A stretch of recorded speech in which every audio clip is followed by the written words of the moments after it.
विद्युत धारा के ऊष्मीय प्रभाव पर काम करने वाला यंत्र है, उपकरण है युक्ति। ये कैसे काम करता है? सबसे पहले समझो कि लगाया कहाँ जाता है, इसको जोड़ते कहाँ है।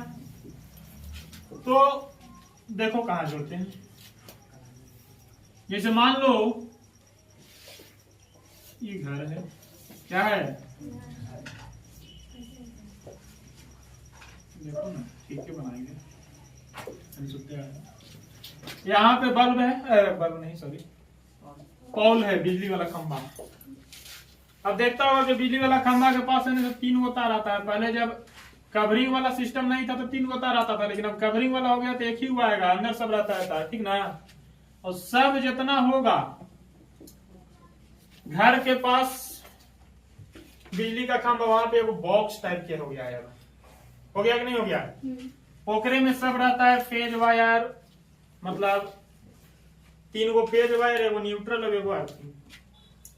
अब देखो 3 गो फेज एगो न्यूट्रल होता है, अर्थिंग तो अपने से दिया जाता है। अब देखो यहाँ से एगो तार ऐसे निकालता है जिसको हम लोग टोका कहते हैं, कभी कभी टोका फंसा देहाती भाषा में। अरे पहले नहीं फंसाया जाता था, अब तो सबको यहाँ से कनेक्ट किया हुआ रहता है। यहाँ से आएगा तो देखना घर के मेन हिस्सा मुख्य द्वार के पास ही सबके या बाहर में ही एगो अथी ये बैठाया गया होगा, मीटर बैठाया गया कि नहीं बैठाया गया है। अभी जो तार आया होगा सीधे यहाँ पे आन के मीटर में गया होगा, पहले बिजली वाला मीटर। अब यहां से फिर एगो तार निकला होगा जो मेन बेड होता है घर में, उसमें गया होगा। अब हम जानते हैं कि उसके बाद पूरा घर में वायरिंग जो किया हुआ है उसमें सब विद्युत परिपथ से जोड़ा गया है। तो विद्युत फ्यूज जो होता है बाबू, इसके बाद जो तार निकलता है विद्युत मीटर से, क्या हम बोल रहे हैं? विद्युत मीटर से जो तार निकलता है, उसके बाद इस तार को, मतलब इसको हम गर्म तार लिखा है, मतलब यही मेन तार जो हुआ सीधे लान के पहले फ्यूज से जोड़ा जाता है। किससे जोड़ा जाता है? और विद्युत फ्यूज को श्रेणी क्रम में जोड़ा जाता है। श्रेणी क्रम में क्यों जोड़ा जाता है? क्योंकि श्रेणी क्रम में एक ही रास्ता होता है विद्युत धारा को जाने के लिए। बताए थे कि नहीं बताए थे? यदि समानांतर क्रम में जोड़ते हैं इससे ना होकर, क्योंकि इसका प्रतिरोध ज्यादा होता है, दूसरे रास्ता से विद्युत धारा प्रवाहित हो जाता है कि नहीं हो जाता? अब देखो क्या होता है, यहाँ लाएं फ्यूज से जोड़ें और फ्यूज के बाद मेन तार को आगे लाएं और पूरा विद्युत उपकरण में जहां जहां है वहां लेके। इसको ऐसे क्यों जोड़ा जाता है सर? तो क्यों जोड़ा जाता है? देखो विद्युत फ्यूज जो होता है बाबू, एगो छोटे को तार होता है जो लेड और टीन से बनाया जाता है। शीशा और टीन के मिश्र धातु होता है, जिसका प्रतिरोध तो उच्च होता है, प्रतिरोध तो बहुत ज्यादा होता है, लेकिन उसका जो गलनांक होता है वो बहुत कम होता है। उसका जो मेल्टिंग पॉइंट होता है, गलनांक बिंदु जो होता है वो बहुत कम होता है। कम क्यों होता है बताएंगे, देखो समझ में आ जाएगा लास्ट में कम क्यों होता है। अब देखो श्रेणी क्रम में जोड़ें, ये जो विद्युत फ्यूज होता है परिपथ के साथ श्रेणी क्रम में जोड़ा जाता है। और विद्युत फ्यूज का जो फ्यूज तार होता है वो शीशा और टीन के मिश्र धातु से बना हुआ होता है, जिसका प्रतिरोध तो बहुत ज्यादा होता है।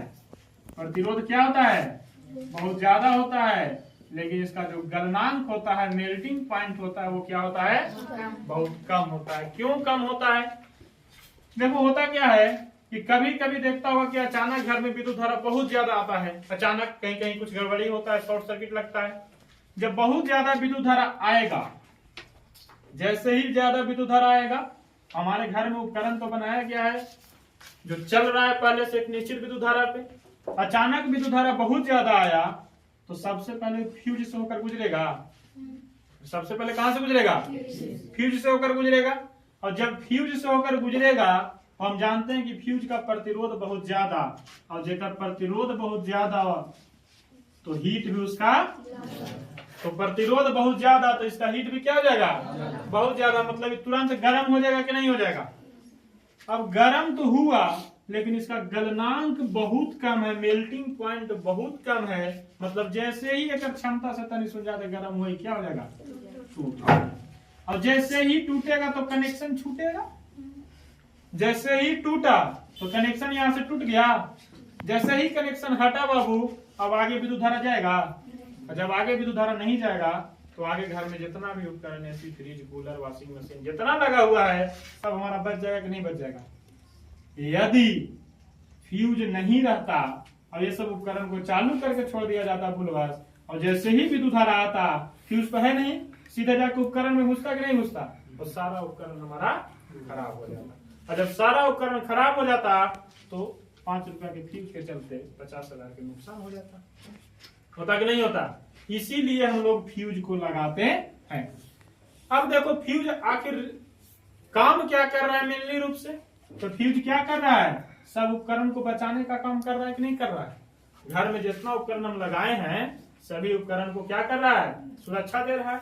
इसीलिए विद्युत फ्यूज को हम लोग सुरक्षा युक्ति भी कहते हैं। विद्युत फ्यूज को लोग क्या बोलते हैं, सुरक्षा युक्ति भी कहते हैं। ये वो टॉपिक पढ़ाए फ्यूज की प्रबलता, यही ना बताए हैं, फ्यूज की प्रबलता। देखो फ्यूज की प्रबलता क्या है।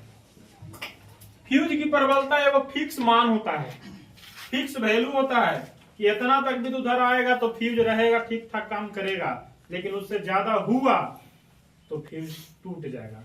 जैसे मान लो कि कोई फ्यूज को सहने की क्षमता 5 एम्पियर है, तो 5 एम्पियर तक विद्युत धारा आएगा तो इसको क्या करेगा, सहेगा, वो काम करेगा।